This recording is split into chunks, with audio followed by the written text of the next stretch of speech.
Hi, everybody. This is the Baseball Head, the amazing, spectacular, terrific, the great one, the People's Champion. Your host, Hyde, and welcome back to the Baseball Head. Hope you like this video and subscribe. I mentioned a little interesting tidbit that happened on Wednesday during a report that little Andy Martino of SNY put out. But before we get into, just to let you know, the Mets signed Luis Severino to a one-year deal for $13 million. He's a back-in-the-rotation starter for this team. This team has so many holes that need to be filled.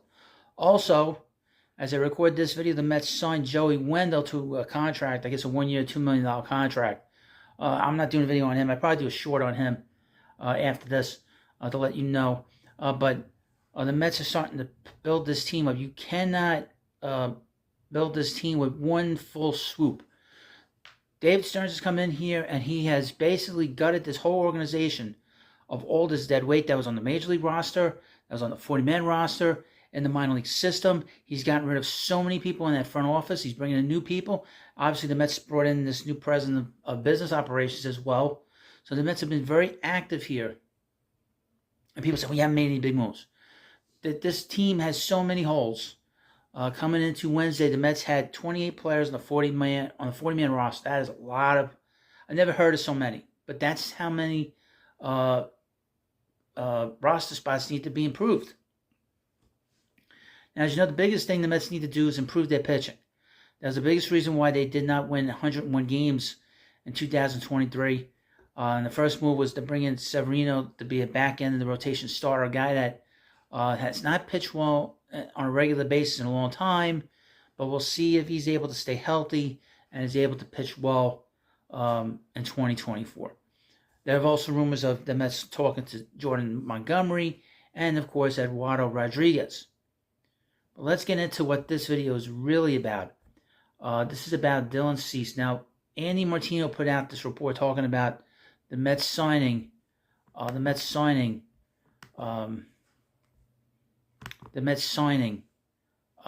Severino. He also mentioned Rodriguez.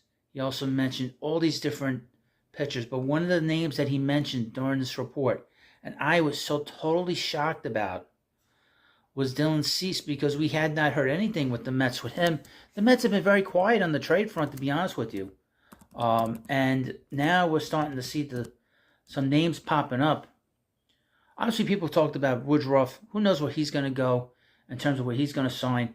We'll see what happens with, the other pitcher that's there in Milwaukee. But we have Cease. Now, the rumor was on Wednesday early that the Braves had focused in on him. We cannot allow this guy to go to the Braves. Okay? He's a young pitcher. Okay? He's 27 years old. He has pitched rather well in the majors. He did not have a good year in 2023. But he's been pitching really well. He's really come into his own since 2021. In 2021, he was 13-7 with a 3.91 ERA. But he struck out 226 batters on 165 innings. That's 12 and a third, 12.3 strikeouts per 9 innings. Now, he is a high walk guy. So one thing I've noticed about looking at his numbers right here. But in 2022, he took another major step forward, and became second. Was voted second in the Cy Young Award voting, behind Justin Verlander. So he is an interesting piece. He's a young guy. He's not a free agent until 2026. So he fits in really well with what the Mets are trying to do, and that is trying to get younger, have guys under more control in terms of their contracts. They do need to pare down his payroll to a certain degree. You can't have all these guys making a lot of money. He's a young pitcher. He needs to continue to develop. Now, his first 2 years in the majors, he pitched a lot in 2020. Didn't pitch a lot in 2019. He was just coming up. He's still fairly young. He took a step back as a pitcher, but he is very young. Looking at his numbers, his walk rate was still kind of the same. His whip was high. Just looking at this. His hits per 9 innings went way up. So I don't know what was going on there. The ERA was very high. It was 4.58. But he made every start the last 3 years. He started 32 games, and 33 games. 2 of those 3 years, he led the league in starts.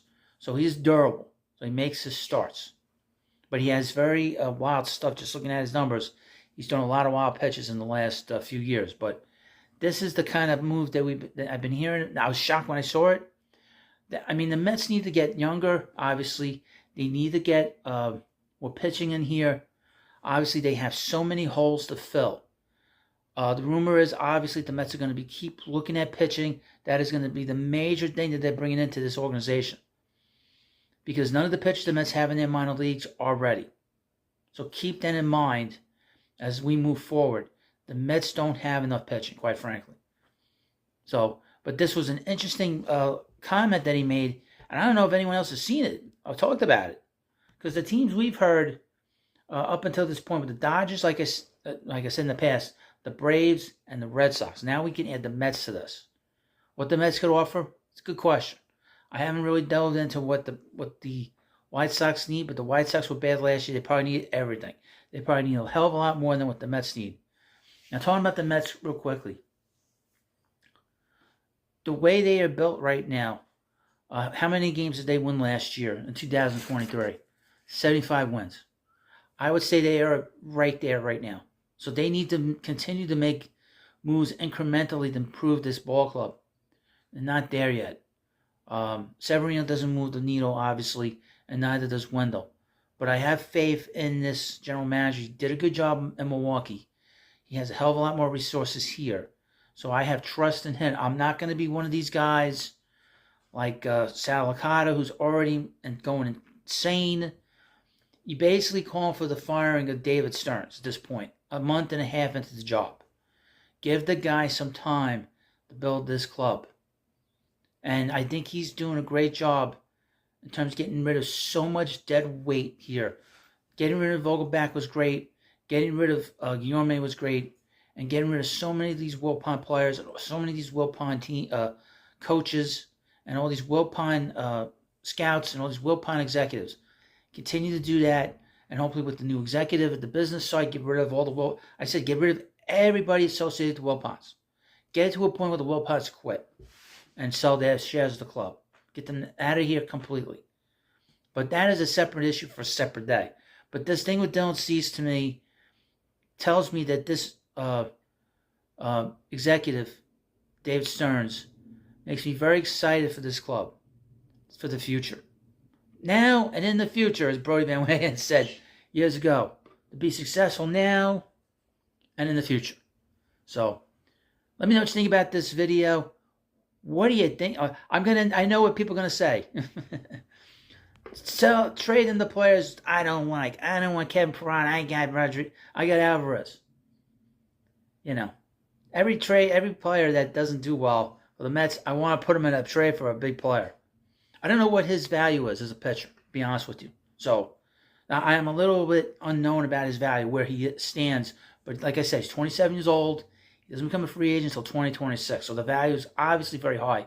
And obviously the contract's not crazy. So, thank you for watching this video. Of course, hit that subscribe button for the best Mets channel on YouTube. There is no doubt people talk about me unlike everybody else. Thank you for watching, and I'll see you later.